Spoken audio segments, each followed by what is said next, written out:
Do you all remember the first part of this chapter, calorimetry? मैंने दो important quantities को introduce किया था, उनके फॉर्मूला भी दिए थे, एसआई यूनिट्स भी दिए थे. That is specific heat capacity and heat capacity. C and C dash दोनों के बीच का रिलेशन, दोनों के SI units. And then we also applied the principle of calorimetry, that is heat given by the hot body is equal to heat absorbed by the cold body, and we solved the numericals as well. सारे numericals हमने solve किए थे. If you remember, it was a long class, long video, 2 hour 30 minutes kind of. ये इतना long शायद नहीं होगा, may B I think 1 o'clock तक तो हो जाना चाहिए.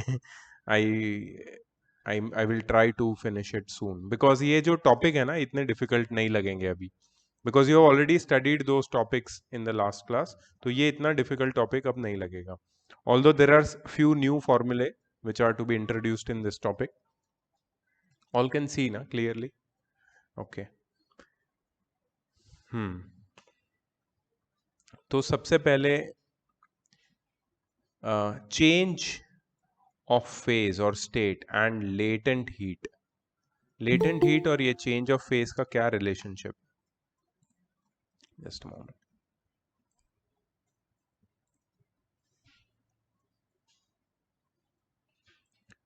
Hi Pratik, can you hear me? Yes, sir. And can you see my screen? Yes, sir. Okay, cool. So, as you know that there are three states of matter: solids, solid, liquid, and gas. And matter can interchange between two states. The states can change from one to another. Like solid to liquid is melting, liquid to gas is vaporization, gas to liquid is condensation, and liquid to solid is freezing. And there is also one more or two more, you can say, change of states: solid to gas directly, that is sublimation, and gas to solid, that is solidification or deposition. It's another name of this thing. Change of state from gas to solid is deposition. ठीक है. तो ये सारे change of state होते हैं, but इसमें खास बात क्या है पता है?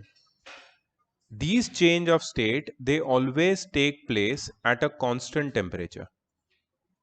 मतलब जब स्टेट चेंज होता है ना तो टेम्परेचर चेंज नहीं होता है, टेम्परेचर रिमेन्स द सेम.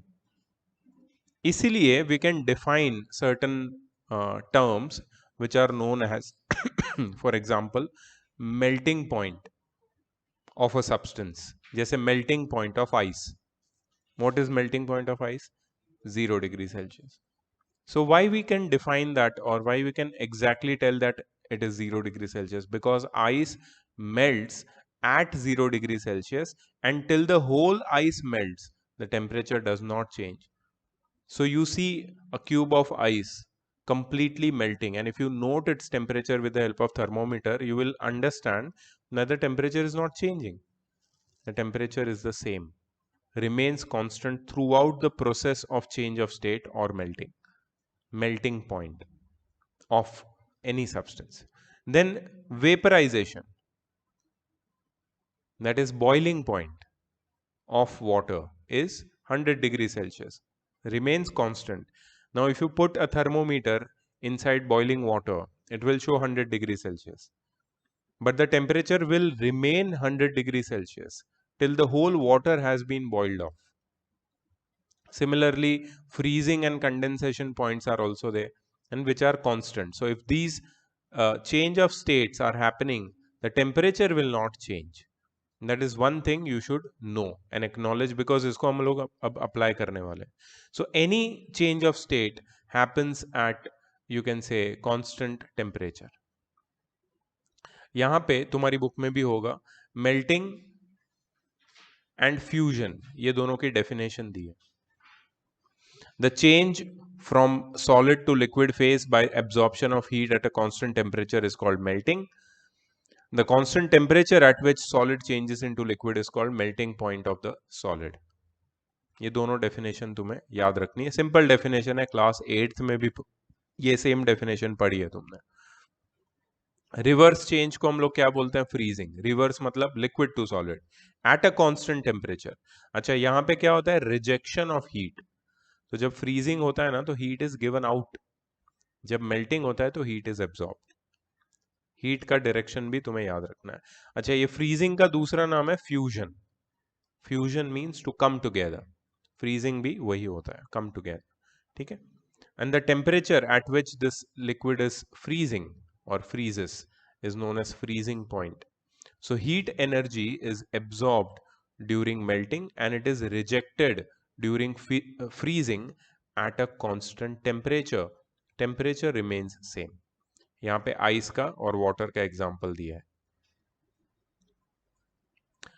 कुछ नोट्स है जो तुम्हें याद रखनी है, चीजें हैं कुछ important. For a pure substance melting point and freezing point are identical. Identical मतलब सेम। अगर वाटर प्योर है तो जिस टेम्परेचर पे वो फ्रीज होता है उसी टेम्परेचर पे वो मेल्ट भी होगा। मतलब अगर आइस 0 डिग्री पे मेल्ट हो रहा है तो वाटर 0 डिग्री पे फ्रीज होके आइस बनेगा। बट ये कब होगा? जब वाटर प्योर होगा या आइस प्योर होगा।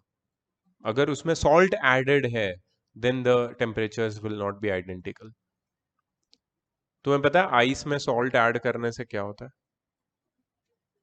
आइस के ऊपर सॉल्ट डालने से और कुछ होता है। यस, फ्रीजिंग पॉइंट डिक्रीज होता है। I would like to talk about this. So suppose you have ice at let's say -10 degree Celsius. ठीक है, इसमें तुम डालते हो सॉल्ट, तो क्या होगा? आइस का फ्रीजिंग पॉइंट जनरली कितना होता है? Generally 0 degree Celsius. आइस का melting point, sorry not freezing point, ice का मेल्टिंग पॉइंट जनरली क्या होता है? 0 डिग्री सेल्सियस। ठीक है। सो बेसिकली ये 0 डिग्री सेल्सियस पे क्या होना चाहिए? मेल्ट होना चाहिए। ठीक है। अब इसका टेम्परेचर कितना है? -10 डिग्री सेल्सियस। तो इसका मेल्टिंग पॉइंट क्या हो जाएगा पता है? इसका मेल्टिंग पॉइंट कम हो जाएगा। मतलब अब ये 0 डिग्री पे मेल्ट नहीं करेगा, अब ये -5 डिग्री सेल्सियस पे ही मेल्ट हो जाएगा। और ये प्रिंसिपल कहाँ पे यूज करते हैं पता है? कोल्ड रीजन्स में। कोल्ड रीजन्स में, कनाडा में और ऐसी जगह पे विंटर्स में जब स्नो होता है ये रोड के ऊपर या तुम्हारे घर के आगे, तो उस पे उस पे सॉल्ट डाल देते हैं। अब टेम्परेचर तो बहुत कम होता है वहां पे, -20 -30 डिग्री सेल्सियस जितना होता है, और ये आइस मेल्ट होगी नहीं जब तक जीरो नहीं होगा। जीरो कैसे करें? तो सॉल्ट डाल दो। सॉल्ट डालने से उसका फ्रीजिंग पॉइंट नीचे आ जाएगा, जीरो पे नहीं, अब वो कम टेम्परेचर पे, लोअर टेम्परेचर पे ये मेल्ट हो जाएगा। सो आइस मेल्ट हो जाता है सॉल्ट डालने से। ठीक है, ये एक इसका एप्लीकेशन है। बट इसका और एक एप्लीकेशन मैं बताता हूँ यहाँ पे, हमारे रीजन में। हमारे रीजन में तो जनरली स्नो होता नहीं है। It is very hot and humid weather here. तो हॉट वेदर में हम लोग, तुम्हें पता होगा, the there are some places where ice is necessary. Fish market, पता है फिश मार्केट? फिश को आइस के ऊपर रखते हैं। ठीक है, और वो जो आइस होता है ना, अभी यहाँ पे फिश बेचते हैं तो टेम्परेचर्स तो होते होंगे 25 30 35 40 डिग्री सेल्सियस जितने। अब वो आइस तुरंत मेल्ट हो जाएगा क्योंकि वो तो 0 डिग्री पे मेल्ट होता है, और ये हीट एब्जॉर्ब करके वो तो मेल्ट हो जाएगा। तो आइस को मेल्ट नहीं होने देना है। सो आइस को मेल्ट नहीं होने देने के लिए क्या करना पड़ेगा? उसका टेम्परेचर लो करना पड़ेगा। और ठीक है, अब सपोज अनदर सिनारियो, ये तो सिनारियो जो मैंने डिस्कस किया that is about cold countries. Hot countries या हॉट एंड ह्यूमिड वेदर में क्या होता है?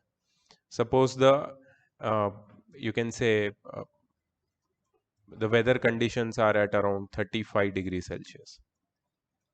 ठीक है, यहाँ पे वेदर कंडीशंस थी -30 डिग्री सेल्सियस, यहाँ पे हमें आइस को मेल्ट करना था, यहाँ पे हमें आइस को मेल्ट नहीं करना। ठीक है, तो ice generally melts at 0 degree Celsius. अब 35 डिग्री सेल्सियस अगर टेम्परेचर है, तो ये 0 डिग्री सेल्सियस आइस को अटेन करने में ज्यादा टाइम नहीं लगेगा। जनरली जो आइस का ब्लॉक होता है ना,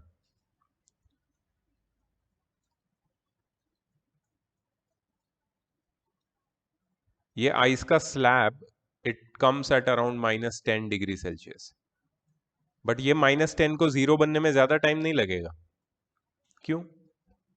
क्योंकि टेम्परेचर बाहर इतना ज्यादा है, तो ये जल्दी जल्दी हीट एब्जॉर्ब करके 0 पे आ जाएगा, मेल्ट करने लगेगा। जब तक पूरा का पूरा मेल्ट नहीं होता तो टेम्परेचर 0 रहेगा। What we want is this should not melt, मतलब 0 ना हो इसका टेम्परेचर। तो हम लोग क्या करेंगे, इस पे सॉल्ट डाल देंगे। सॉल्ट डालने से क्या होगा, इसका टेम्परेचर जो 0 पे आ रहा है ऑलरेडी, वो कहां पे चला जाएगा, -5 डिग्री सेल्सियस पे। उसका फ्रीजिंग पॉइंट कम हो गया या मेल्टिंग पॉइंट कम हो गया। मतलब क्या होगा कि इस आइस का टेम्परेचर हमने डिक्रीज कर दिया। यहां भी वही हो रहा था, आइस का टेम्परेचर हम डिक्रीज कर रहे थे, एक्चुअली इंक्रीज कर रहे थे। यहां पे भी हम वही कर रहे हैं। So by adding salt you can lower the freezing point और melting point of a substance. इसलिए आइस में सॉल्ट डालने से ये दोनों चीजें अचीव हो सकती है, दोनों अलग अलग रीजन्स में। एक जगह पे हम सॉल्ट डाल के आइस को मेल्ट नहीं होने देते हैं, और दूसरी जगह हम सॉल्ट डाल के आइस को जल्दी मेल्ट करवाते हैं। सॉल्ट, देखो सॉल्ट क्या करता है, जैसे वाटर में तो सॉल्ट सोल्यूबल है, water plus salt, it's a solution. What is solution? Solution, हाँ, तो सॉल्यूशन में सल्यूट और सॉल्वेंट एक दूसरे के साथ कंप्लीटली मिक्स हो जाते हैं। तो मतलब ये जो सॉल्ट है, ये वाटर मॉलिक्यूल्स के बीच की स्पेसेस ले लेता है। तो जब इसको आइस के ऊपर डालते हैं, तो आइस की जो सरफेस है, वहां पे जितना भी वाटर है, क्योंकि सरफेस से ही ये मेल्टिंग शुरू होता है, फिर वो अंदर जाता है। तो जैसे ही वाटर बनता है, ये आइस क्या करता है, उसके बीच की स्पेसेस को ऑक्यूपाई, सॉरी, सॉल्ट क्या करता है, उसके बीच की स्पेसेस को ऑक्यूपाई कर लेता है। जैसे ही उसके बीच की स्पेसेस को ऑक्यूपाई करेगा, वो एक लेयर बना देगा उसके ऊपर। वो लेयर बनाने से क्या होगा कि उसकी जो इंट्रिंसिक प्रॉपर्टी है वाटर की, वो चेंज हो जाएगी। Now it is no more the property of only water or ice. It is the property of water plus salt. अब वो सोल्यूशन की प्रॉपर्टी होगी, तो सोल्यूशन की प्रॉपर्टी के ऊपर ये बेस्ड है। What, which solution are we talking about? Salt and water solution. And that's why the freezing or melting point decreases or changes by addition of impurity. ठीक है, so that's one application of why we add salt. इसका है यहाँ पे I think reason भी दिया है। For a given mass of substance, the amount of heat energy absorbed during melting is the same as that rejected during freezing. मतलब जितनी energy 1 kilogram of ice absorb करके 1 किलोग्राम ऑफ वाटर में convert होता है, उतनी ही energy 1 kilogram of water reject करके 1 kilogram of ice में कन्वर्ट होता है। That is, amount of heat energy for a given mass of a substance to change its state is the same. Then they have shown the heating curve of ice during melting, and this is important. Now just focus on this graph which is shown over here. इसका मतलब क्या है? Y axis पे if you can see there is temperature in degree Celsius, and X axis पे है time. So what we are noting the change in temperature as we heat ice with respect to time. So suppose तुमने एक beaker में ice लिया है, certain mass of ice, and you are heating it. जब उसको heat करेंगे हम लोग, तो उसके टेम्परेचर में चेंजेस आता है या नहीं, वो हमें चेक करना है। ठीक है, so for first 120 seconds approximately, that is approximately 2 minutes, the temperature remains 0 degree Celsius. And in this state, in this time, in this duration, you will be able to notice ice plus water, and this is the stage of melting. मतलब तुम्हें ice भी दिखेगा water भी दिखेगा, ice cubes भी दिखेंगे, water भी दिखेगा 2 मिनट तक, बट टेम्परेचर कितना है? 0 डिग्री। आफ्टर 2 मिनट्स और 120 seconds,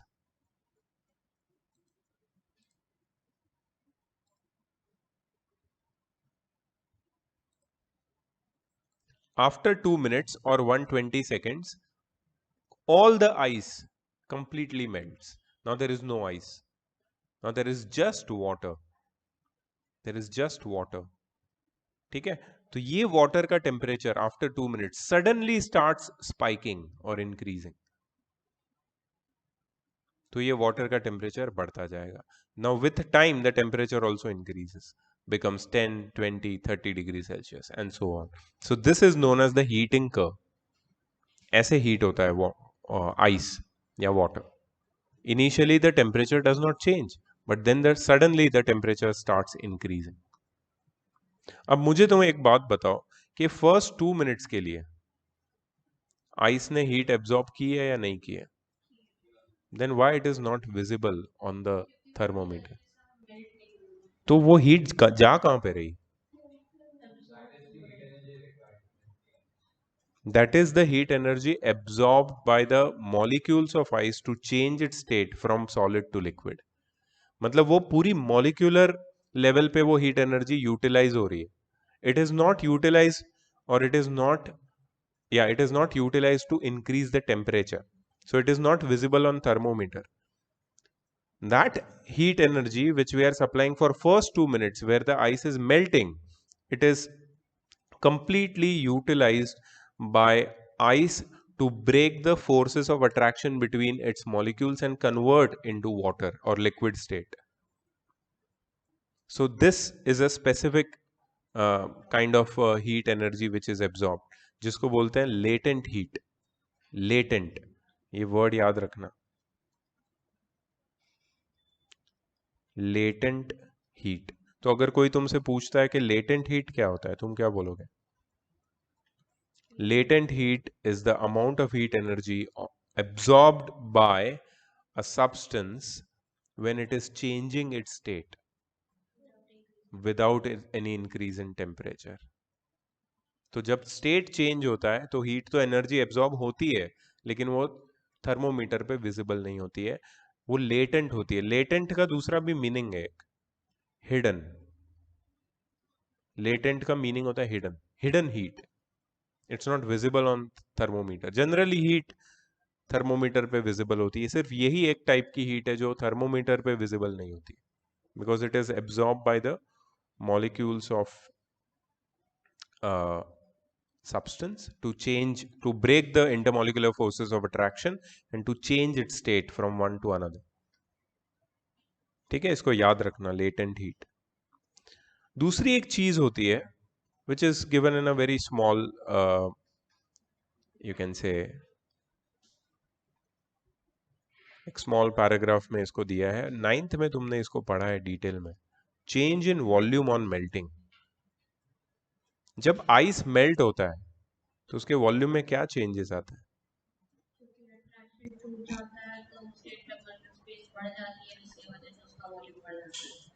but have you heard about anomalous expansion?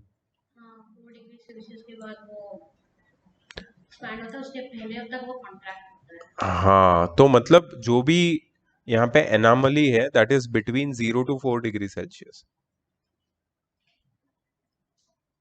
ठीक है, तो चलो वाटर से शुरू करते हैं। Water at 4 degree Celsius is cooled.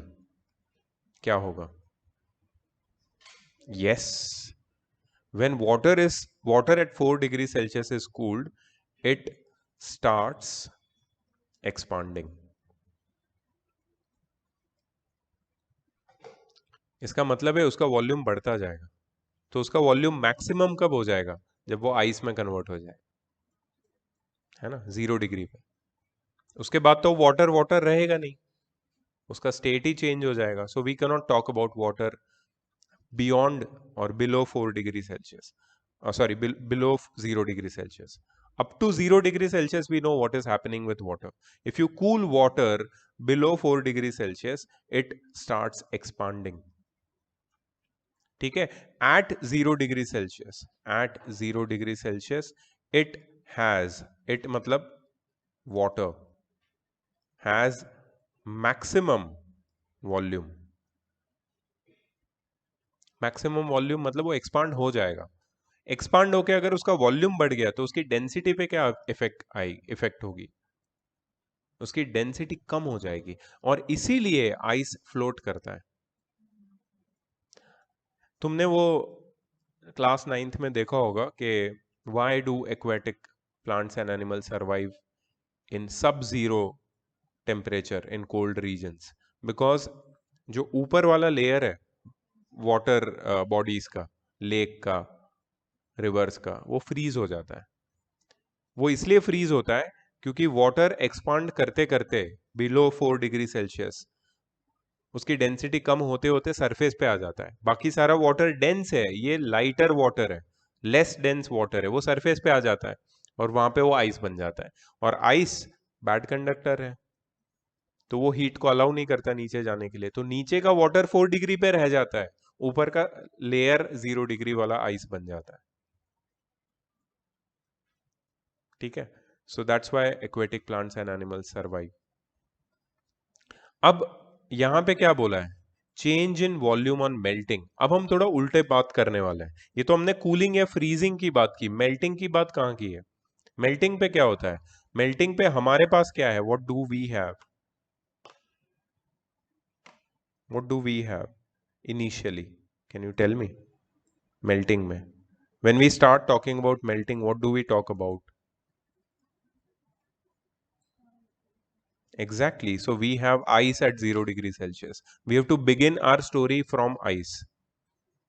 Ice at 0 degree Celsius. It will get converted into water at 0 degree Celsius. And this water will eventually heat up and it will do its journey or travel the range of temperature from 0 degree Celsius to 4 degree Celsius. तो इस बीच में होता क्या है water के साथ?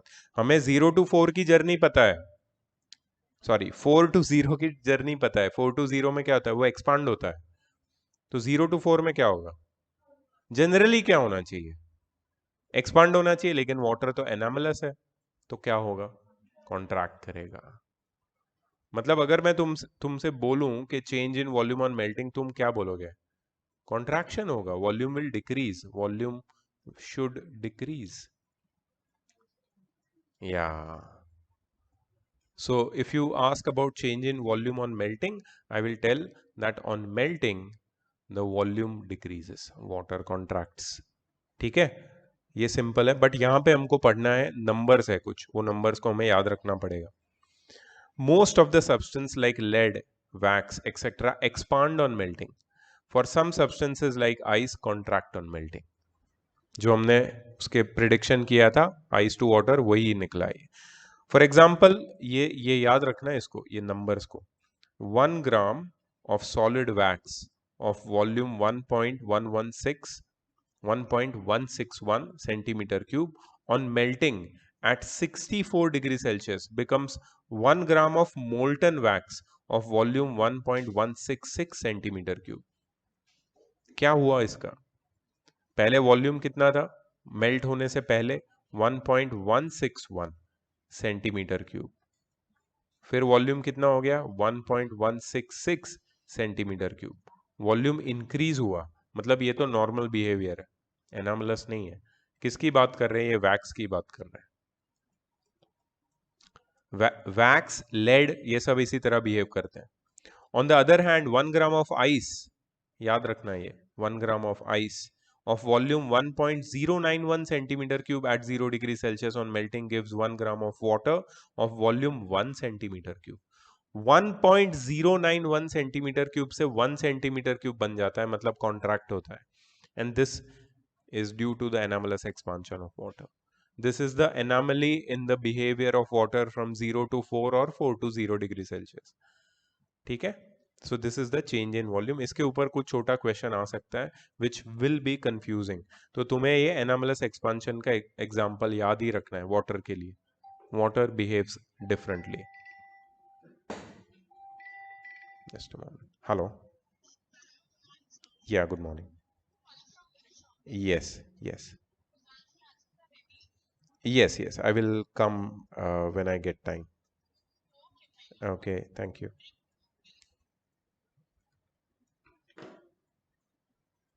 ठीक है. Effect of pressure on melting point. Now this is not effect of uh, pressure on melting. This is effect of pressure on melting point. Pressure का मतलब क्या है? Not atmospheric pressure. Of course, atmospheric pressure has effect on melting point. But if there are changes in atmospheric pressure, then what will happen to the melting point? Do atmospheric pressure change? Yes, due to climatic conditions, there are changes in atmospheric pressure.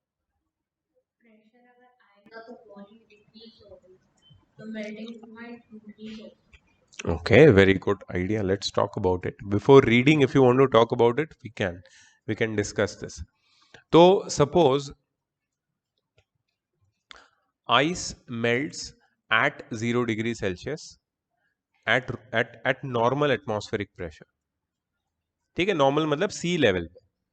यही ice को अगर मैं mountain पे लेके जाऊं, mountain means not Kharghar mountain, mountain means Himalaya. Okay, if I go to Himachal or maybe a very high altitude, what will happen with the pressure?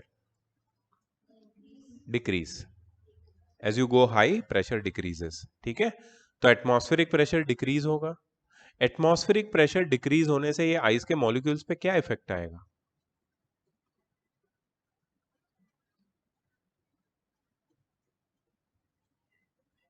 सोचो.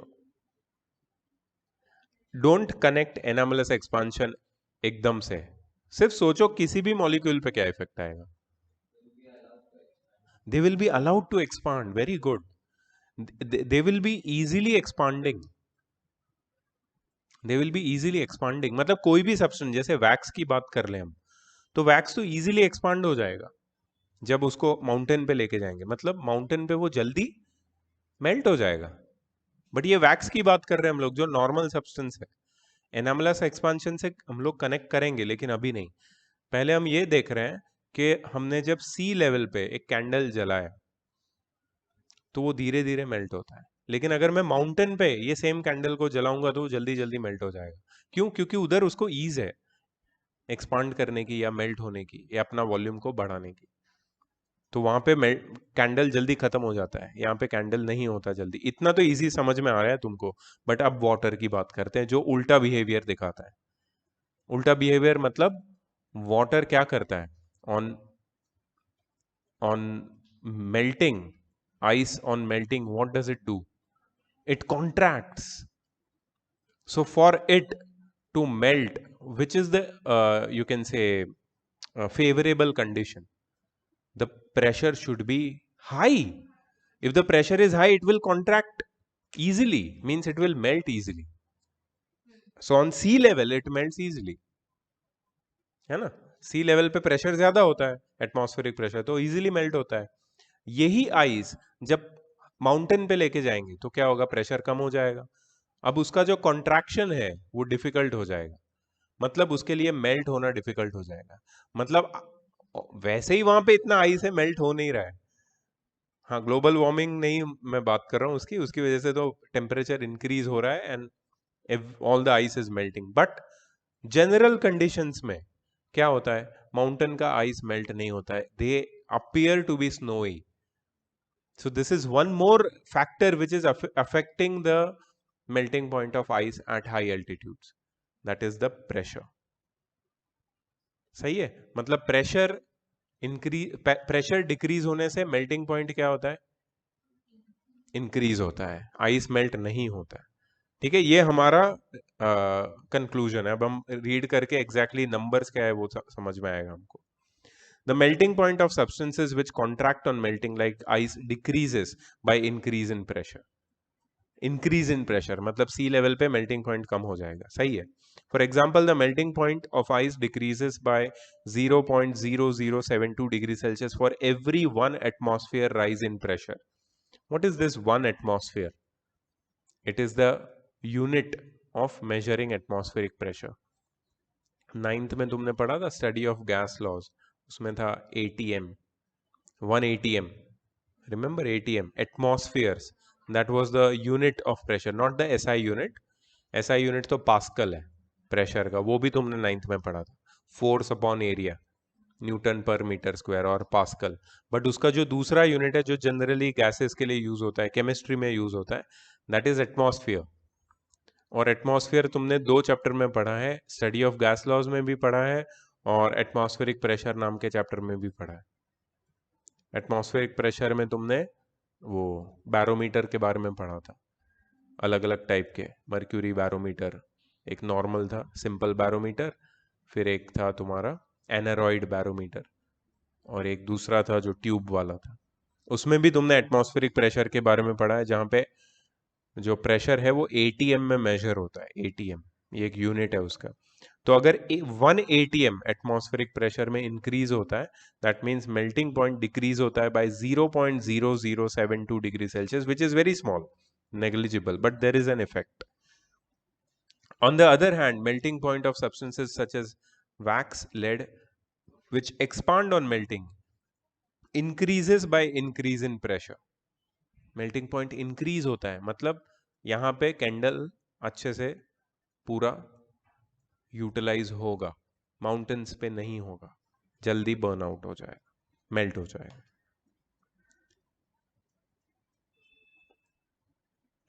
Effect on impurities on melting point, जो हमने पहले discuss किया है salt और ice के बारे में और उसके applications.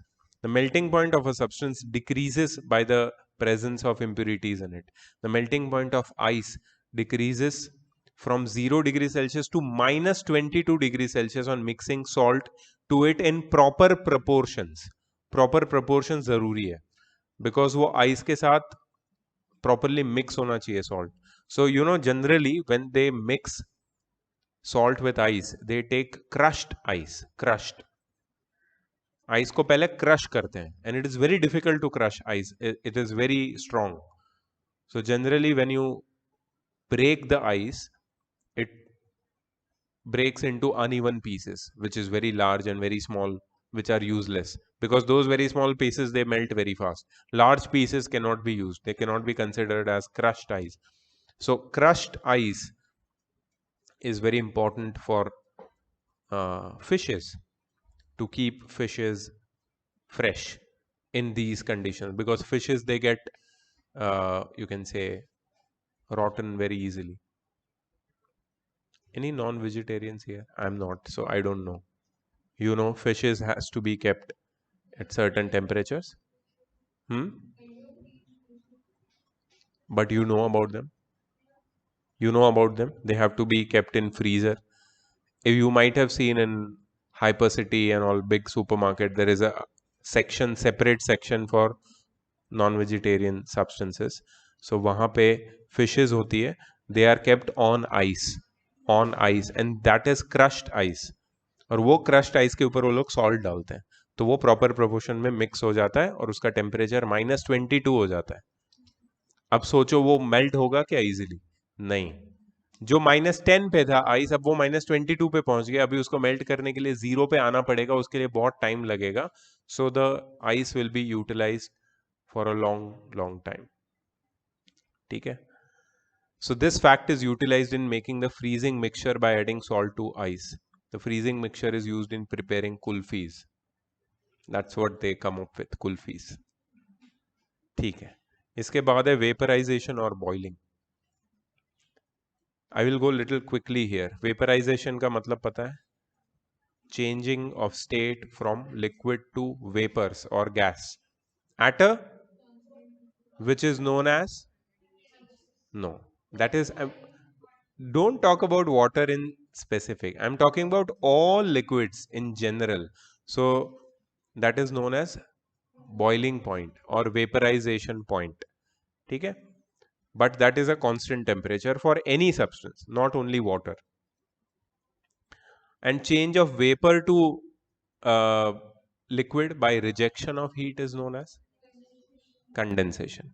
And at which temperature it occurs? Condensation point, which is a constant temperature. For pure substances, boiling point and condensation points are identical. ठीक है. हीटिंग कर्व देखो इसका. हीटिंग कर्व क्या होता है हमने ऑलरेडी समझा है. ठीक है. हीटिंग कर्व देखो.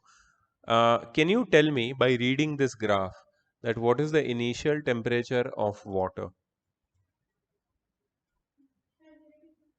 20. Initial temperature यहाँ पे है.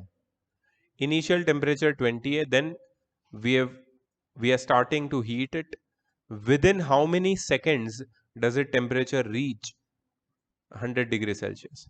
Within around 30 seconds its temperature reaches 100 degrees. After 100 degrees Celsius, what happens with water? It starts boiling. What happens to its temperature? It remains constant. ये फ्लैट लाइन दिख रही है. इसका मतलब है टेम्परेचर 100 ही रहेगा. Temperature does not change. It remains at 100 degrees Celsius. Why does the temperature remains constant?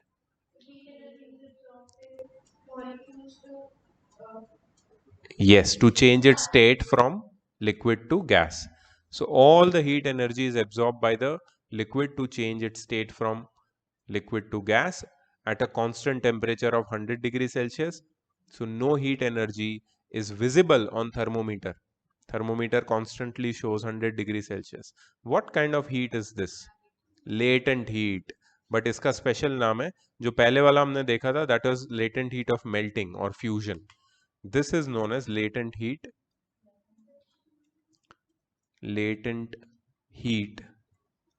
of vaporization or boiling.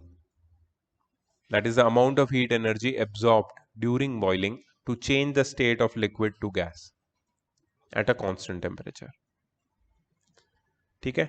So this is the heating curve. जहां पे फ्लैट आया मतलब समझो कि लेटेंट हीट हो रही है, क्योंकि हीट तो हम दे रहे हैं बट वो थर्मोमीटर पे विजिबल नहीं है, मतलब लेटेंट हीट, मतलब चेंज ऑफ स्टेट हो रहा है.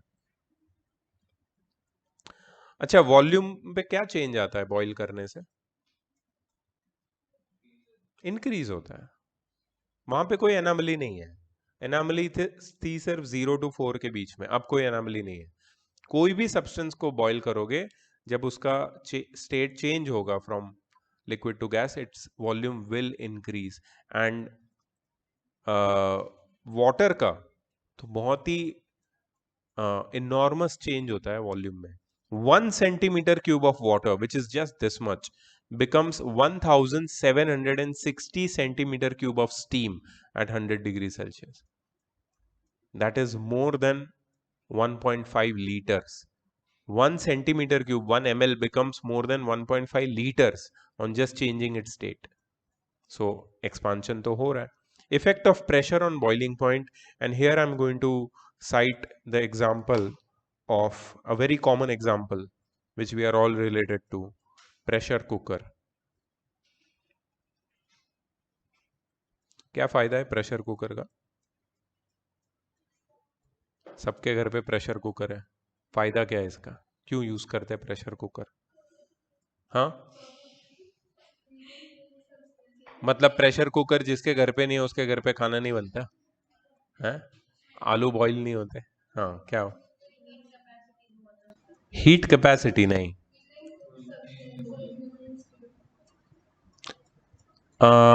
तुम्हें तुम्हारे घर पे किचन है? अच्छा, तो तुम्हें पता होगा कि चावल बनाने का और एक तरीका है. एक पतीला लेते हैं. What do you call it? पतीला इन इंग्लिश? नहीं, पॉट. अ पॉट विथ पतीला शेप. ठीक है. तो वो पतीले में पानी डालता है. ठीक है, आधा भरते हैं उसको. उसके ऊपर एक होल वाला लिड रखते हैं. होल वाला लिड तो होगा ही तुम्हारे घर पे. उसके ऊपर एक छोटा पतीला रखते हैं. उसके अंदर पानी भरते हैं और अंदर चावल डालते हैं और उसके ऊपर एक पतीला ढक देते हैं. अब वो जो नीचे से स्टीम आ रही है ना, वो चावल वाले में जाएगी और चावल पक जाएंगे. प्रेशर कुकर किधर यूज किया मैंने? कहीं यूज नहीं किया. तो स्टीम सिर्फ प्रेशर कुकर में नहीं, ये जो मैंने बताया मैकेनिज्म उसमें भी होती है. ठीक है. नेक्स्ट टाइम किचन में जाके थोड़ा सा ऑब्जर्व करना, for the sake of, not, I am not telling, you should also know, you eat rice ना, यू बंगाली ना, फिर तेरे को पता था ये मैकेनिज्म। हाँ, तो सिर्फ राइस खाने का नहीं, देखने का, फिजिक्स ढूंढने का उसमें, कि इसका फिजिक्स क्या है, इसके पीछे कैसे काम करता है ये, बिकॉज ये बहुत जरूरी है, ऐसे ही नहीं बोल रहा हूँ।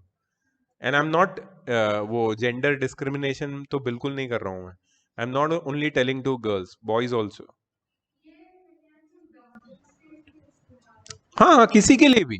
राइस तो मतलब बेसिक बताया मैंने, फिर आप उसको कोई भी चीज पका लो, उसमें स्टीम का यूज करके हम चीजों को पकाते हैं, ठीक है।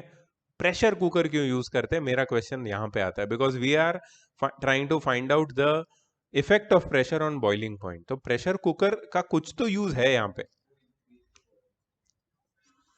ओके, उससे होता क्या है ये तो बता दो मुझे, प्रेशर कुकर से क्या होता है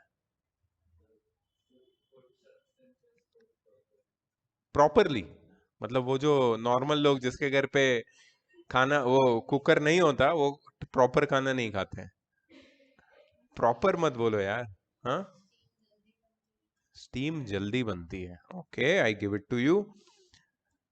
प्रेशर कुकर का सबसे इंपॉर्टेंट यूज है, it cooks faster, speed, speed, properly, taste, या और कोई चीज नहीं है इसके पीछे, सिर्फ फास्ट, स्पीड है, स्पीड, स्पीड जल्दी है। छोले पकाए, छोले, छोले तो बनते हो घर पे, है कि नहीं, कुकर में पकाए, राजमा छोले फटाफट बनते हैं कि नहीं, ऑब्जर्व किया है। whenever you observe whenever you observe कि तुम्हारे घर पे अभी आज छोले बनने वाले हैं, राजमा बनने वाले हैं, ऐसे कोई दाल, lentils which require a lot of cooking, चने, बेसिकली चने, जब भी चने बन रहे हैं, प्लीज ऑब्जर्व, वो कुकर में ही बनाएगी मम्मी, उसके लिए वो सब एक्सपेरिमेंट नहीं होते हैं, क्योंकि उसको पकने में बहुत टाइम लगता है, बहुत टाइम लगता है उसको, और वो कुकर में जल्दी बनते हैं। तुम्हें तुम्हें तुमने ऑब्जर्व किया है, सीटी, कुकर पे सीटी होती है, राइस में 2 सीटी लगती है, छोले में 5 सीटी लगती है। हैव यू ऑब्जर्व दिस, ज्यादा टाइम लगता है, चने बनाने के लिए 5-6 सीटी लगती है, क्योंकि दे आर वेरी हार्ड, चने बहुत हार्ड होते हैं। चने कौन खाता है, घोड़े खाते हैं, why, because they are very hard. Why, क्यों खाते हैं घोड़े, क्योंकि उसमें प्रोटीन होता है, राइस में नहीं होता, इट्स जस्ट कार्बोहाइड्रेट, फटाफट पक जाता है। चने में प्रोटीन होता है, बहुत टाइम लगता है उसको पकाने के लिए, अगर आधा पका हुआ खाया चने तो पेट में दर्द होता है, because our bodies can not digest that much of protein packed in chana if they are not cooked properly, ठीक है। सो उसको कुक करना है तो हमें जल्दी करना पड़ेगा, कुक ज्यादा अच्छे से करना पड़ेगा, जल्दी करना पड़ेगा, ठीक है। तो जल्दी कुक करने के लिए प्रेशर कुकर यूज होता है। प्रेशर कुकर में होता क्या है, चलो इसका मैकेनिज्म समझते हैं, होता क्या है प्रेशर कुकर में। यू सीन, एक बर्तन होता है, उसके ऊपर लेड होता है, लिड लिड लिड होता है, लिड, लेड नहीं, लिड होता है। ये जो लिड होता है, इट इज लॉक्ड प्रॉपरली, ऐसे ही नहीं उसको ढक देते उसके ऊपर रख के कुकर, नहीं, उसको प्रॉपर लॉक करना पड़ता है, और लॉक करके अंदर क्या डालना पड़ता है, सिर्फ खाना, मतलब फूड मटेरियल नहीं, वाटर भी डालना पड़ता है, वाटर भी डालना पड़ता है। वाटर डाल के उसमें चावल या जो भी डालना है वो डाल के हम लोग हीट करते हैं उसको, ऊपर वो सीटी होती है, सीटी को पकड़ा है कभी हाथ में, बहुत हैवी होती है, सीटी निकाल दो तो क्या होगा, जो स्टीम है वो सब निकल जा रही है, बाहर निकली, तो सीटी डालने से क्या होता है, हाँ, उसके ऊपर प्रेशर बना हुआ रहता है, मतलब जब तक वो प्रेशर एक्सेसिव नहीं हो जाता वो स्टीम बाहर नहीं निकल पाएगी। तो क्या होता है, अंदर प्रेशर में ये वाटर को हम बॉईल कर रहे हैं, वाटर के अंदर खाना भी है, हम सिर्फ वाटर की बात करेंगे, वाटर को हम बॉईल कर रहे हैं, ठीक है। अब क्या होगा पता है, water will not get boiled till, water generally boils at 100 degree Celsius, under pressure it will boil at 120 degree Celsius, 130, 140 degree Celsius। तो 120, 130 डिग्री सेल्सियस पे क्या होता है, नहीं नहीं, वहां पे वाटर के पास कितनी हीट एब्जॉर्ब होके वहां पे अंदर कंटेन हो जाती है। वाटर के अंदर जो भी चीज रखी है उसको सारी हीट मिलेगी। It is not steam which is cooking the food only, the water is also the main part. Water के अंदर तुम चावल डालोगे ना, तो वो चावल को सोचो कितनी हीट मिल जाएगी। 120 डिग्री सेल्सियस। जनरली क्या होगा, 100 डिग्री सेल्सियस पे वाटर तो चला गया, स्टीम बन गया। अब यहाँ पे तो वाटर अभी भी लिक्विड है, क्योंकि तुमने प्रेशर बना के रखा है। वाटर को तुम बॉईल नहीं होने दे रहे हो, तुमने बॉइलिंग पॉइंट को डिले कर दिया, इंक्रीज कर दिया। सो अभी चीजें जल्दी कुक हो जाएगी, because they will get that heat from water, because water has very high specific heat capacity. So वो इतना हीट एब्जॉर्ब कर लेगा, और 120-130 डिग्रीज पे जाके वो बॉईल ऑफ होगा, तब जाके उसमें से स्टीम बनेगी। और ये स्टीम भी अंदर क्या करेगी, स्टोर होती जाएगी। स्टीम तो कब से बन रही है, जब से तुम हीट कर रहे हो तब से बनी जा रही है स्टीम। स्टीम तो तुरंत बन जाती है, इवेपोरेशन तो तुरंत हो रहा है ना रूम टेम्परेचर पे। तो वाटर वेपर तो ऑलरेडी है वहां पे, बट 120 डिग्री सेल्सियस पे जब बॉइलिंग स्टार्ट होगा तब वाटर वेपर बिल्कुल फास्ट बनेंगे, बहुत ज्यादा फास्ट। और ये सारे अंदर क्या हो जाएंगे, कंप्रेस हो जाएंगे, प्रेशर बनेगा अंदर। ठीक है, तो जितना ज्यादा प्रेशर उतना डीले हो जाएगा बॉइलिंग पॉइंट। और फिर जब प्रेशर प्रेशर बहुत ही एक्सेसिव हो गया तो क्या होगा, वो विसल के ऊपर फोर्स एक्सर्ट होगा, विसल ऊपर जाएगी, अपने लिए जगह बनाएगा स्टीम, और वो बाहर निकल जाएगा। बट स्टीम जितना एक्सेसिव है वही बाहर निकलेगा, ऐसा नहीं कि पूरा वाटर बाहर निकल रहा है। इसके लिए थोड़ा स्टीम बाहर निकलता है, फिर वो अपने वेट से वो विसल नीचे आ जाती है, और वो वेट से जब नीचे आ जाती है तो वापस अंदर वही सेम चीज प्रोसेस रिपीट होता रहता है। तो तुम्हें पता होना चाहिए, ऐसा नहीं कि मतलब ऑटोमेटिकली वो चने पक जाएंगे और हमें पता चल जाएगा, ऐसा नहीं होना। इसलिए किचन में जब खाना पकता है ना, you need experience. Experience is from your mother और grandmother, they will tell you कि 2 सीटी बस, ज्यादा नहीं। ज्यादा नहीं क्यों, क्योंकि फिर अंदर जल जाएगा सब। पानी सारा चला गया तो भी हीट कहाँ जाएगी, सीधी जाएगी फूड इंग्रेडिएंट्स में, और खाना जल जाएगा। सो इसका मतलब तुमने ध्यान नहीं दिया।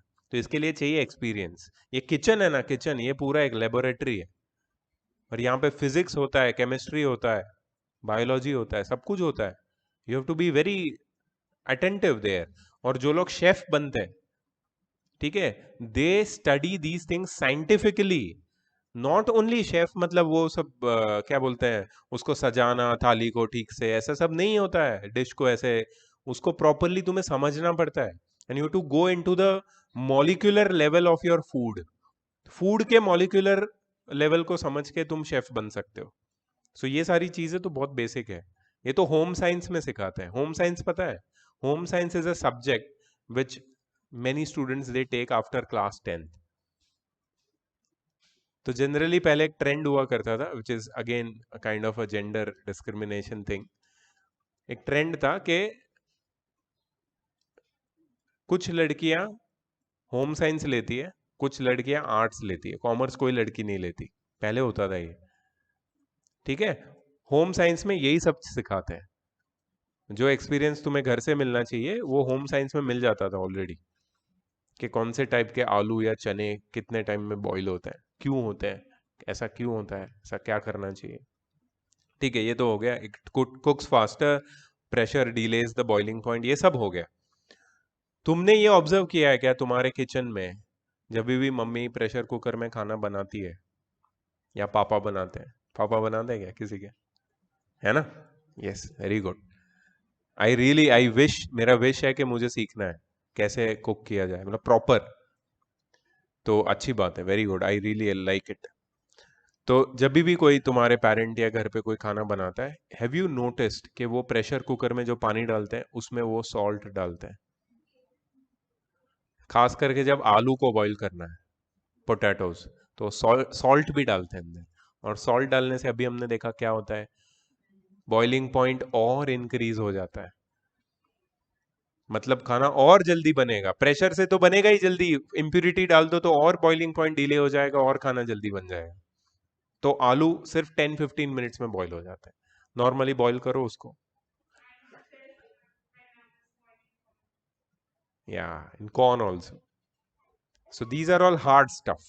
जिसको बॉईल करना है जल्दी तो तुम ये सब कर सकते हो। प्रेशर कुकर का यूज कर सकते हो, पानी में सॉल्ट डाल सकते हो।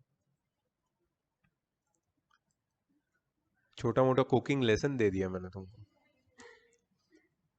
ठीक है, ये सारी चीज जो मैंने बोली है ना, ये सब यहाँ पे लिखी हुई है, जो मैं नहीं पढ़ने वाला। एक चीज मैं पढ़ने वाला हूं, दैट इज हाई एल्टीट्यूड पे क्या होता है।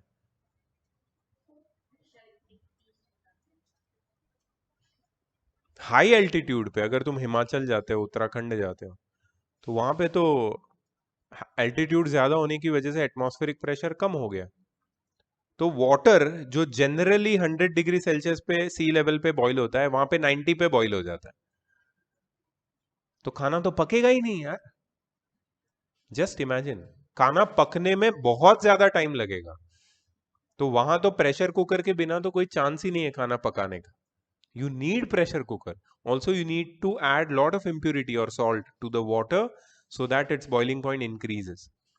और यहाँ पे अगर चावल को 2 सीटी लगती है, वहां पे चावल को 4 सीटी 5 सीटी लगेगी पकने के लिए पूरा। और वहां पे सबसे फेवरेट डिश कौन सी है? कोई उत्तराखंड हिमाचल गया है? फेवरेट डिश क्या है वहां की? राजमा चावल is their favourite dish. There state की फेवरेट डिश, हिमाचल उत्तराखंड दोनों, राजमा चावल। और राजमा को पकने के लिए कितना टाइम लगता है? सो वो लोग क्या करते हैं, they add lot of salt to water and they cook it for a very long time, क्योंकि वहां पे एल्टीट्यूड की वजह से इश्यू है। ठीक है।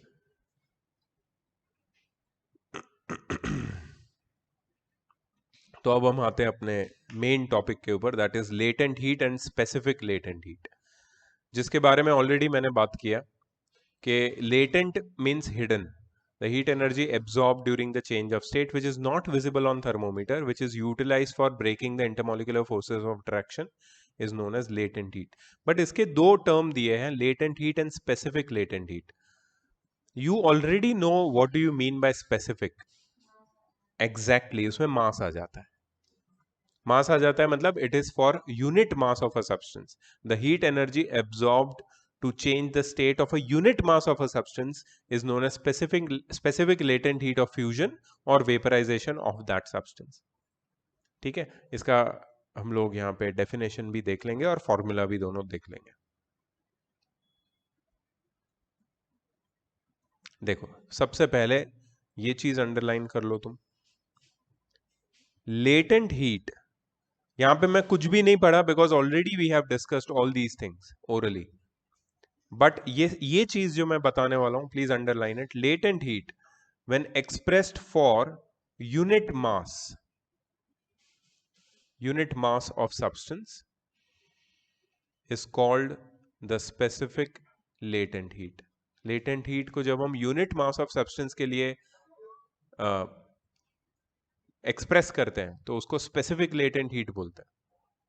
इसका फॉर्मूला क्या है? स्पेसिफिक लेटेंट हीट का सिंबल है एल, कैपिटल एल। और इसका फॉर्मूला है L is equal to heat absorbed और liberated for the change of phase upon mass. अगर अमाउंट ऑफ हीट एनर्जी को क्यू लेते हैं, मास को एम लेते हैं, तो एल का फॉर्मूला बन गया L is equal to Q by M. Formula simple formula है। 10 स्पेसिफिक लेटेंट हीट, एक मिनट ये भी अंडरलाइन करो, the specific latent heat of a phase is the quantity of heat energy absorbed or liberated by the unit mass of the substance for the change in its phase at a constant temperature. ये उसकी definition है। Definition हो गया, formula हो गया, अब SI unit. अच्छा, ये और एक फॉर्मूला है जो इसी से डिराइव्ड है, Q is equal to M L, M into L, that is the amount of heat energy absorbed और liberated by a given amount of substance for the change in phase for which the specific latent heat is L. So Q is equal to M into L. इसका unit देख लो। The SI unit of specific latent heat is Q by M का SI unit. Q का कितना है? Joule या फिर calorie या फिर किलो कैलोरी, और मास का क्या है? केजी। ठीक है, so that is kilo calorie per KG. 1 kilo calorie per KG is equal to 1 calorie per gram. 1 calorie per gram is 4.2 joule per gram. 1 calorie per gram is also equal to 4.2 times 10 to the power 3 joule per kg. ये सब convergence तुम्हें याद रहने चाहिए.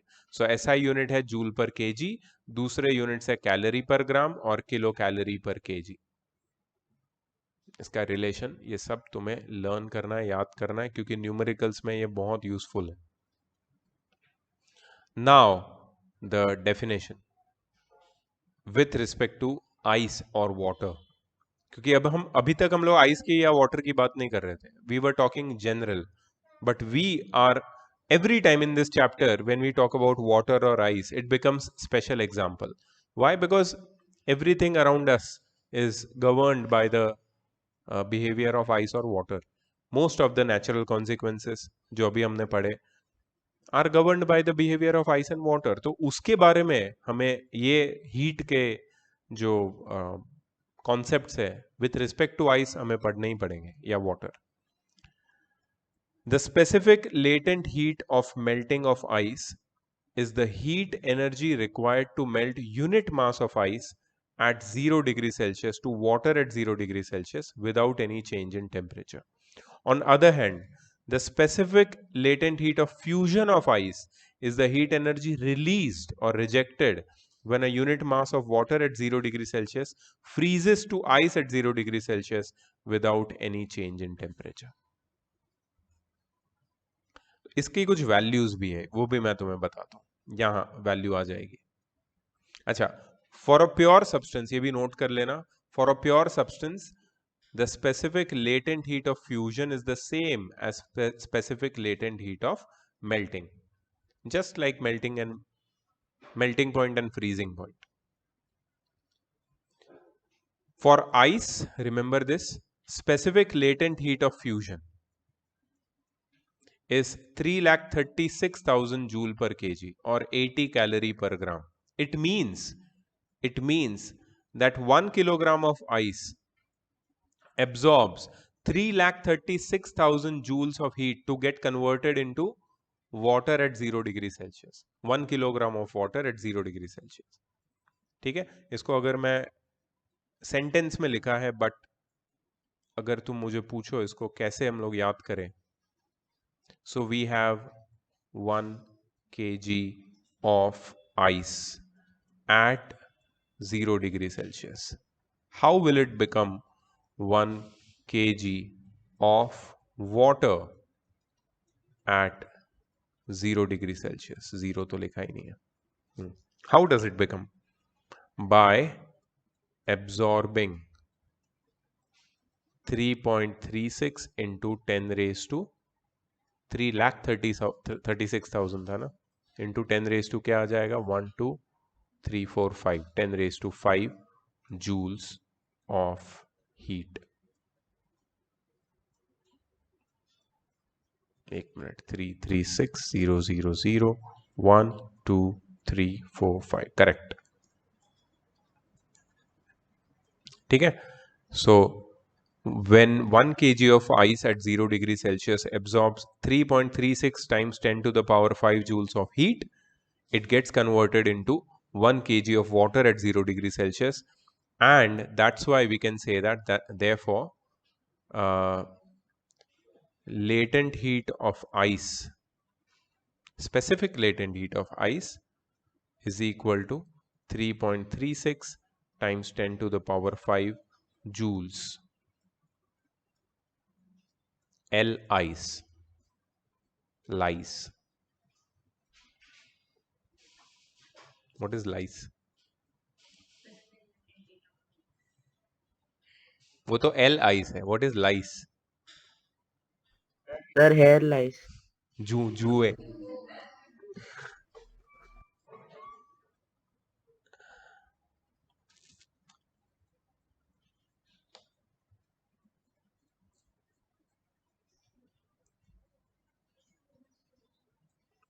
Okay.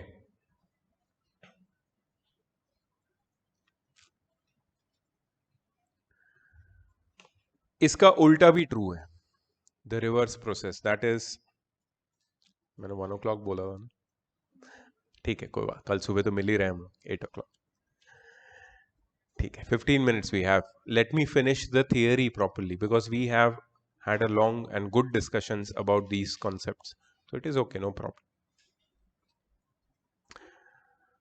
1 kg of water at 0 degree Celsius will liberate 3,36,000 joules of heat energy to convert into ice at 0 degree Celsius, or 1 gram of water will liberate 80 calorie of heat energy to convert into ice at 0 degree Celsius.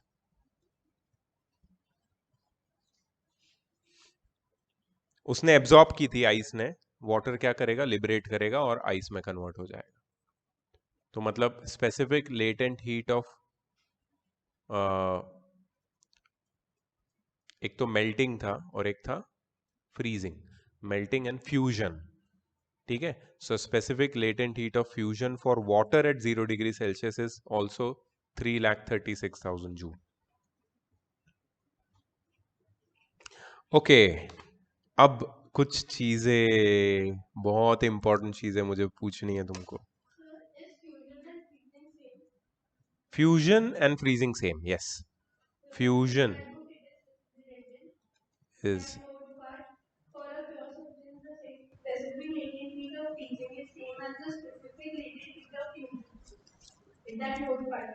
Freezing नहीं होना चाहिए, melting होना चाहिए।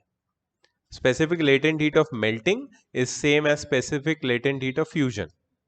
Melting and fusion are opposite of each other ना। Melting मतलब melt होना, fusion मतलब fuse होना या फ्रीज होना। Fusion and freezing is same. So note part में ऊपर यहां पे भी लिखा है, यहाँ फ्यूजन एंड मेल्टिंग करेक्ट लिखा है, अलग है। फ्यूजन और फ्रीजिंग सेम है, तो फ्यूजन और मेल्टिंग का सेम होना चाहिए, सही बात है। Specific latent heat of fusion and specific latent heat of melting should be the same, just like water and ice. Water को ice बनने में जितना हीट रिजेक्ट करना पड़ता है, उतना ही हीट आइस को वाटर बनने के लिए एब्जॉर्ब करना पड़ता है। बिल्कुल सही है। सो this is correct. Your book has mistake in printing may be. अच्छा, और एक चीज, तुम्हारे घर पे गेस्ट आए, ठीक है, तो मम्मी ने बोला उनको कोल्ड ड्रिंक दो,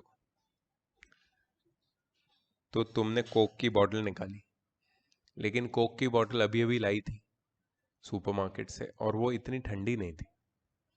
चिल्ड, मम्मी ने बोला है चिल्ड कोक कोल्ड ड्रिंक या जो भी है स्प्राइट देना है, ठीक है। तो तुम फिजिक्स के स्टूडेंट हो, ठीक है, तो तुमने देखा सामने रेफ्रिजरेटर, और रेफ्रिजरेटर में तुमने देखा आइस बॉक्स जिसमें आइस नहीं था, आइस नहीं था, बट तुमने नीचे देखा वाटर रखा हुआ है तुम्हारे छोटे भाई या बहन ने फ्रीजर में। अब वो वाटर फ्रीज नहीं हुआ है, थैंक गॉड तुमने बोला, थैंक गॉड। क्यों बोला तुमने थैंक गॉड?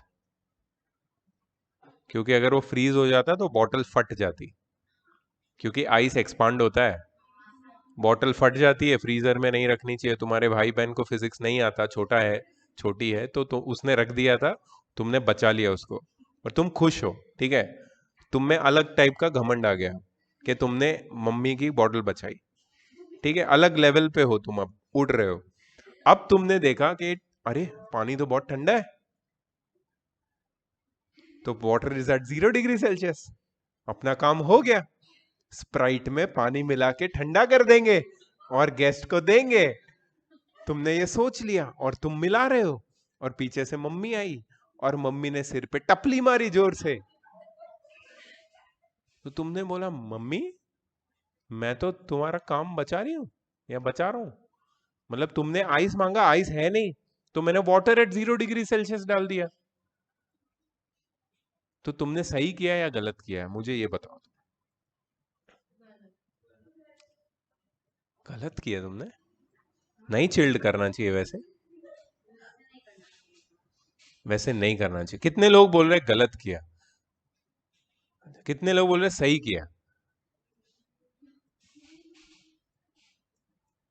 यार तुम फ्री की टपली खा लोगे, क्या है यार, कुछ तो जजमेंट दो। यहाँ पे 3 लोग बोल रहे हैं गलत किया, 3, 1 2 3।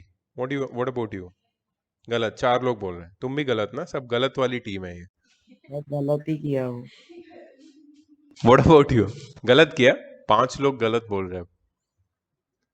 मतलब ये मेहमान तो आज प्यासा ही रहेगा, क्योंकि पानी मिला के गलत किया ना, अब तो फेंकना पड़ेगा उसको। कौन बोलता है कि ठीक किया? ठंडा तो हो ही जाएगा, क्योंकि आइस भी डालते हैं 0 डिग्री पे होता, वाटर भी डालते 0 डिग्री पे होता, वो गेस्ट को क्या पता चलेगा, वो तो पिएगा ना।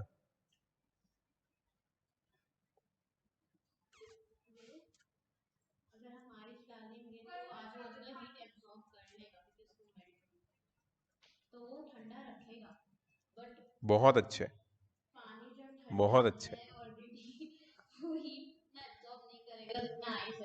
वेरी गुड, वेरी गुड, बहुत अच्छे। सो मम्मी ने जो टपली मारी है पीछे से वो सही किया है। और मम्मी टपली मार के बोलती है, अक्कल नहीं है क्या तेरे को? तू नेबर के घर से लेके आता आइस, पानी डालने की क्या जरूरत थी? कहीं ना कहीं से तो आइस, आइस थोड़ी कोई कमोडिटी है जो मुझे उसके लिए माइनिंग करनी पड़ेगी। खड्डा खोद के निकालना पड़ेगा। आइस तो मिल जाएगा कहीं भी, किसी के भी रेफ्रिजरेटर में आइस मिल जाएगा। सो आइस डालना चाहिए वाटर को ठंडा करने के लिए। देखो, ice at 0 degree Celsius and water at 0 degree Celsius, they both might be at the same temperature. They both might be at the same temperature, but ice at 0 degree Celsius is more colder than water at 0 degree Celsius. क्यों? क्योंकि इसके पास water at 0 degree Celsius कैसे बना, कैसे water at 0 degree Celsius? It has absorbed, or it is yet to reject, it is yet to reject 3.36 into 10 raised to 5 joules of heat. मतलब water के पास, water at 0 degree Celsius has 3.36 times 10 to the power joule of heat more than ice at 0 degree Celsius. And that is a lot of heat. So which is more cooler? Ice at 0 degree Celsius. That's why we add ice to cold drink, not water. Although they both are at 0 degree Celsius, we don't add water because water has more heat, more latent heat at 0 degree Celsius compared with ice. So water will not cool the cold drink as much as ice will do. So ice को जैसे ही हम cold drink में डालेंगे क्या होगा? It will absorb all the heat from the cold drink and it will chill it. The cold drink will be chilled. And ice will not melt easily because it requires a lot of heat to melt. So it will still be there. It will not dilute. The most important part जिससे तुम्हें, जिसके लिए तुम्हें मार पड़ी, that is it will not dilute the cold drink. नहीं तो cold drink पानी मिलाने से ही स्प्राइट के साथ क्या होता है हम सबको पता है, पानी मिलाने से, राइट? तो ये एक प्रैक्टिकल मैंने बताया इसका एप्लीकेशन।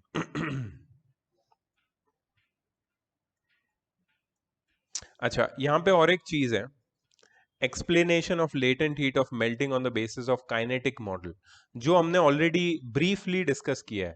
काइनेटिक मॉडल मतलब क्या है? मॉलिक्यूलर लेवल पे लेटेंट हीट को हम कैसे एक्सप्लेन कर सकते हैं मॉलिक्यूलर लेवल पे। सो क्या होता है मॉलिक्यूलर लेवल पे?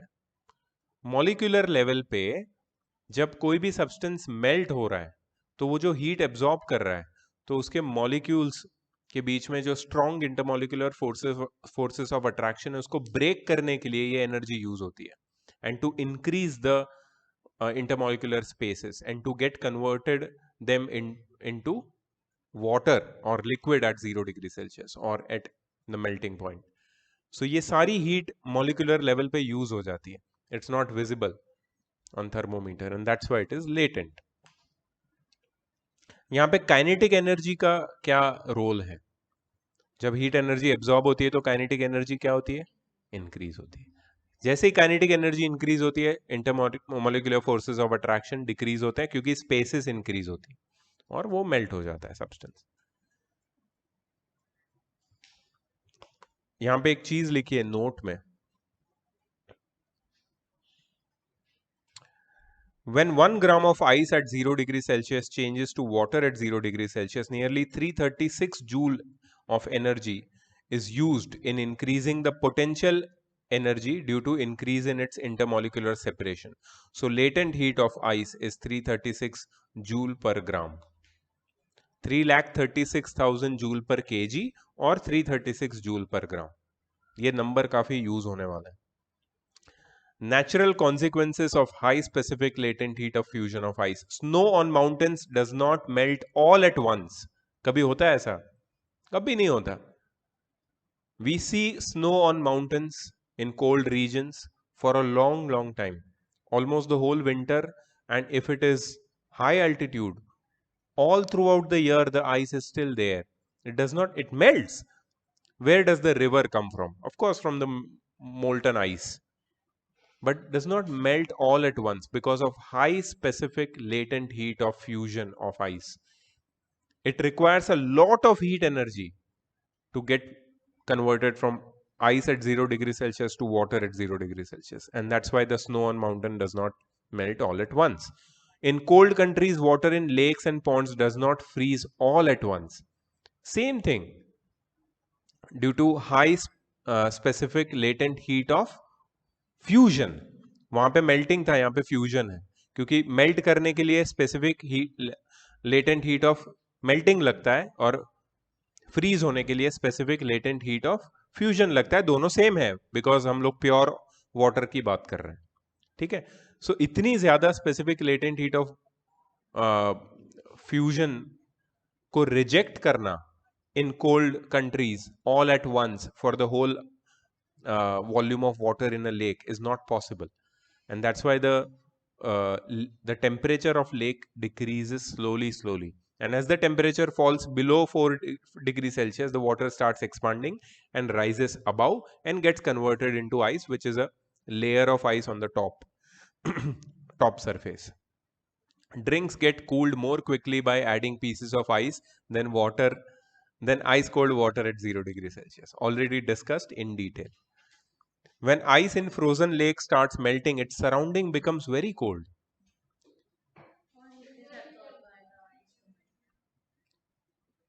Yes. इसमें और एक मैं तुम्हें एग्जांपल देता हूं। Whenever you go to Himachal, Uttarakhand, और जब भी स्नोफॉल होने वाला है, तब टेम्परेचर इतना चिल्ड नहीं होता है, क्योंकि स्नो जब बनता है ना, तो वो क्या करता है? हीट हीट लिबरेट करता है, तो टेम्परेचर इतना ठंडा नहीं होता है। जब स्नो हो रहा है फिर भी टेम्परेचर ठंडा नहीं है, लेकिन स्नोफॉल के बाद जब धूप निकलती है दूसरे दिन सुबह, बहुत ठंड हो जाती है। Why? Because that snow is absorbing heat from the surrounding to get converted into water. So ice जब मेल्ट होता है फ्रोजन लेक में, या जो स्नो जब मेल्ट होता है कोल्ड रीजन्स में, तब टेम्परेचर ड्रॉप होता है। It is generally more cold after a hailstorm than during or before hailstorm. Same reason. Hailstorm भी snowfall जैसा ही होता है, but hail होता है। Hail is like not snow. Snow is mist of raindrops freezing and becoming snow. Hailstorm is big droplets of water freezing due to sudden change in temperature in the atmosphere. Mountainous region पे sudden change in temperature नहीं होता है, वहां पे temperature already सब zero होता है और रहता ही है वैसा। But if you observe in Delhi और नॉर्दर्न रीजन्स ड्यूरिंग विंटर्स और during onset of winters, the temperature suddenly drops. So northern India में हेल स्टॉर्म्स बहुत कॉमन है। ओले बोलते हैं उसको, ओले, ओला नहीं है, ओले। तो ओले गिरते हैं, ओले गिरते हैं मतलब हेल स्टॉर्म्स गिरते हैं, and they are just like rocks, pieces of ice, and when they fall, you see everywhere pieces of ice, and when they starts melting, it becomes very cold because they absorb heat from the surrounding. So these are all the natural consequences of high specific latent heat of fusion of ice. इसके ऊपर से give reason आते ही आते हैं. हमने ऐसे consequences first part में भी पढ़े थे, natural consequences of high specific heat capacity of water. Same type के हैं. ठीक है. सो अब अपने को क्या करना है? न्यूमेरिकल्स, जो हम कल आराम से करेंगे. कितने न्यूमेरिकल है? 14 है ना, काफी सारे. तो इसमें तो पूरा लेक्चर जाएगा ही जाएगा. बट इसमें ये चैप्टर में कैलोरीमेट्री में 1 इंच का भी मैंने कुछ भी ड्रॉप नहीं किया है, सब कुछ पढ़ाया है तुमको अभी तक. ठीक है. और इसके बाद आई थिंक बचता है सिर्फ एक चैप्टर, नहीं 2 चीजें बचती है. एक तो हाउस होल्ड सर्किट्स बचता है और दूसरा बचता है numericals of radioactivity, last part, जो मुझे करवाने हैं because they are important. And then I want to start revision with you all. Let me stop the recording first.